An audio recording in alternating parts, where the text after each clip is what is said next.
ইসলামকে ভাল লাগে না, ইসলামকে আউট করে রাখতে পারলেই তো এরকম বড় বড় বোতল খাওয়া যায়।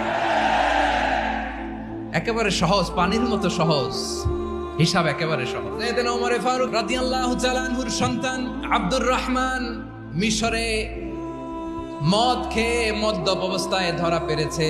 মদ খাওয়ার কারণে, মদ যদি কেউ পান করে আর যদি প্রমাণিত হয় তার বিচার হলো 80 বেত। বাংলাদেশেও তো এই আইন আছে নাকি?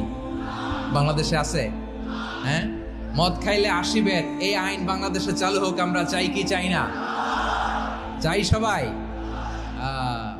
এজন্যই তো ইসলাম ভাল লাগে না। ওমর ফারুক রাদিয়াল্লাহু তাআলা আনহুর ছেলে ভুল করে মদ পান করে ফেলেছিলেন।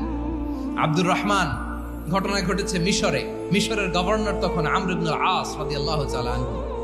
আব্দুর রহমানের ভাই যে গভর্নরকে বলল, গভর্নর যদি একটু দয়া করেন, খলিফার ছেলে আমার ভাই আব্দুর রহমান মদ্যপ অবস্থায় ধরা পড়েছে, জনসম্মুখে যদি আপনি বেত্রাঘাত করেন আমাদের প্রেস্টিজ থাকে না, যদি 80 বেত আপনি মারেন আমার কোনো কথা নাই, কিন্তু ঘরের ভেতরে মারেন।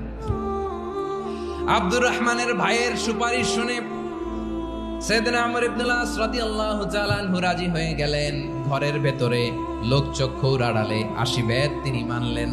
কিন্তু ঘটনাক্রমে এই কথা লুকিয়ে লুকিয়ে ঘরের ভেতরে 80 বেত মারার কথা সাইয়েদনা ওমর ফারুক মদিনা থেকে জানতে পারলেন। মদিনা থেকে তিনি ফরমান জারি করলেন, এই বিচার যেমনটি আমর ইবনুল আস আদায় করেছে এটা প্রকৃতপক্ষে আদায় হয় নাই। আসো সবাই মদিনায় আসো, আমর ইবনুল আস মদিনায় আসো, আব্দুর রহমানও আসো, সবাই আসো, জনসম্মুখে এই বিচার কার্যকর করতে হবে। সাইয়েদনা ওমর ফারুক মসজিদে নববীর পিলারের মধ্যে নিজের ছেলেকে বাঁধলেন, আবার জনসম্মুখে 80টা বেত তার গায়ের মধ্যে মারলেন। কেমন খালিফা ছিলেন, কেমন খালিফা! পশ্চিমারা তোমরা জাস্টিস আমাদেরকে শেখাও, ইনসাফ কারে বলে সুশাসন আমাদেরকে তোমরা শিখাও। ওমর ফারুক রাদিয়াল্লাহু তাআলা ওই বিচারকে তিনি ধর্তব্য মনে করেন নাই। মদিনাতে এনে আবার জনসম্মুখে আবার 80 বেত মেরেছেন।